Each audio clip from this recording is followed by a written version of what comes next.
आपण पाहत आहात ए स्टार न्यूज चॅनल आणि हे आहेत आजच्या ठळक बातम्या।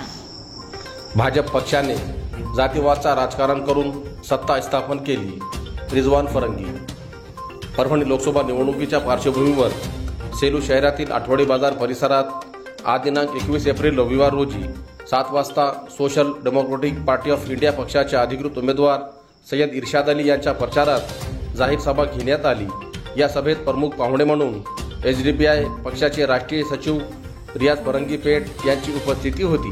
यावेळी मंचावर एसडीपीआय पक्षाचे उमेदवार सय्यद इर्शाद अली, शेख सरफराज, अब्दुल रऊफ, शेख अशफाक, शाहरुख खान, सय्यद असलम, नईमुद्दीन सिद्दीकी, अजहर तांबोळी, ताज सिद्दीकी यांची उपस्थिती होती।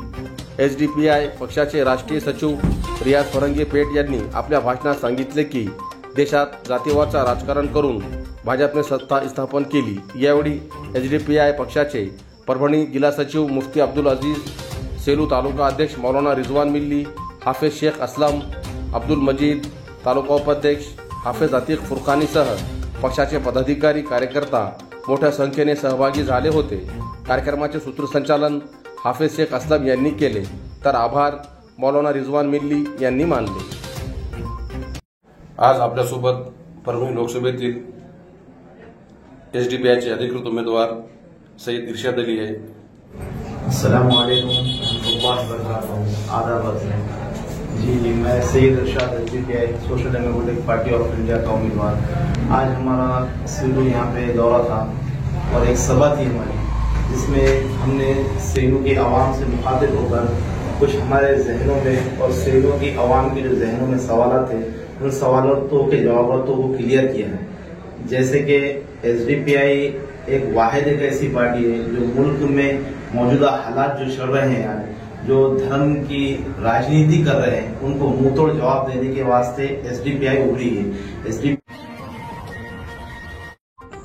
सेलू शहरात महावीर जयंतीनिमित्त ढोल ताशांच्या गजरात पालखी मिरवणूक। जैन धर्माचे 24वे तीर्थकार भगवान महावीर यांची 2622वी जयंती आज दिनांक 21 एप्रिल रविवार रोजी मोठ्या उत्साहात साजरी करण्यात आली। या निमित्ताने काढण्यात आलेल्या भव्य शोभायात्रा व भगवान महावीर प्रतिमेच्या पालखी मिरवणुकीत चिमुकल्यासह महिला, तरुण आणि सकल जैन समाज बांधव मोठ्या संख्येने सहभागी झाले होते।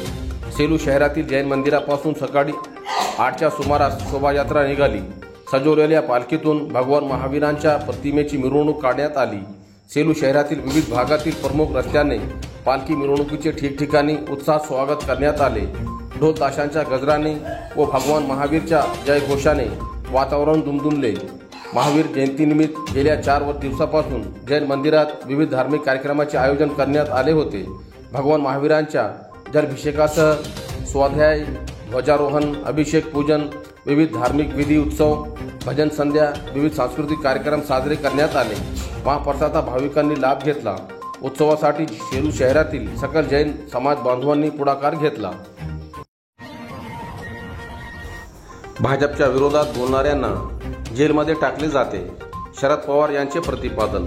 देशाचे प्रधानमंत्री परभणी येथे आले असता त्यांनी त्यावेळी शेतकरी नागरिकांचे प्रश्न सोडविणार यावर बोलणे अपेक्षित होते, परंतु विरोधी पक्षावर टीका करण्याशिवाय ते काही बोलले नाही। उलट भाजपच्या विरोधात बोलणाऱ्यांना जेलमध्ये टाकले जाते अशा शब्दात राष्ट्रवादीचे नेते शरद पवार यांनी हल्लाबोल केला।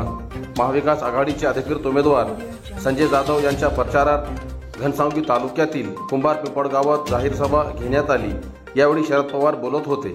यावेळी मंचावर युवासेना प्रमुख आदित्य ठाकरे, उमेदवार खासदार संजय जाधव, खासदार डॉक्टर फौजा खान मॅडम, आमदार राजेश टोपे, आमदार राहुल पाटील, माजी आमदार शिवाजी चौथे, सुरेशकुमार जेतलिया, राजेश राठोड, ए.जे. बोराडे, विनायक चौथे, संतोष सांबरे, निसार देशमुख, सखुबाई लटपटे, लक्ष्मण वडले सह आदींची उपस्थिती होती।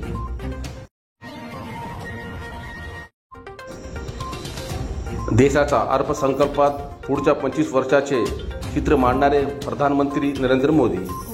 देशाचा अर्थसंकल्प मांडत असताना पुढच्या 25 वर्षाचा विचार करून अर्थसंकल्प मांडणारे प्रधानमंत्री नरेंद्र मोदी हे आहेत, असे प्रतिपादन केंद्रीय राज्य रेल्वे मंत्री खासदार रावसाहेब दानवे यांनी आज दिनांक 21 एप्रिल रविवार रोजी महायुतीचे उमेदवार महादेव जानकर यांच्या प्रचारार्थ जिल्हा दौऱ्यावर आले होते.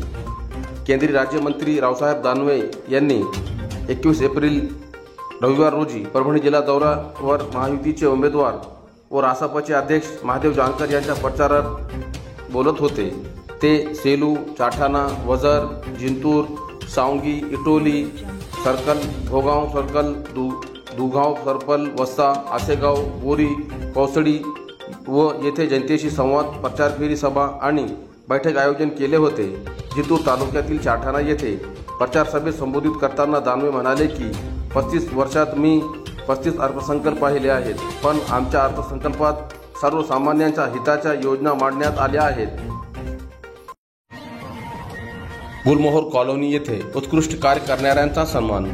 सेलू शहरातील गुलमोहर कॉलनी येथील हाजी शफीक अली खान यांना कैलासवासी अण्णासाहेब काकडे सेवाभावी संस्थेच्या वतीने सन्मान कर्तृत्वाचा यामध्ये सन्मान केल्याबद्दल व महाराष्ट्र राज्य विद्युत मंडळ जालना अभियंता हाजी अनीस कुरेशी यांचा मुलगा डॉक्टर आफताब कुरेशी याने वैद्यकीय परीक्षा MBBS उत्तीर्ण झाल्याबद्दल, तसेच जिल्हा परिषद शाळा हातगाव पावडे येथील कार्यरत असलेले शिक्षक शेख मौजम यांनी नुकतेच PhD साठी आपला शोध निबंध सादर केल्यामुळे या तिघांचा सत्कार करण्यात आला.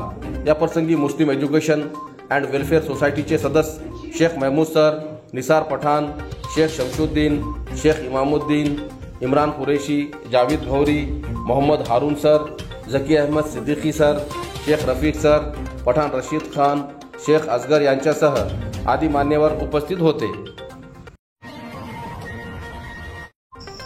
अजित पवार गट व वंचितच्या पदाधिकाऱ्यांचा शरद पवार गटात प्रवेश. राष्ट्रवादी काँग्रेस पार्टी अजित पवार गटाच्या सामाजिक न्याय विभागाच्या व वंचित बहुजन आघाडीच्या पदाधिकारी व कार्यकर्त्यांनी राष्ट्रवादी काँग्रेस शरद पवार गटात प्रवेश केला असल्याची माहिती आज दिनांक 21 एप्रिल रविवार रोजी आयोजित करण्यात आलेल्या पत्रकार परिषदेत संबोधी अकादमी महाराष्ट्राचे संस्थापक अध्यक्ष भीमराव अतिआंबेरे यांनी दिली. ही पत्रकार परिषद परभणी शहरातील हॉटेल नीरज या ठिकाणी आयोजित करण्यात आली होती.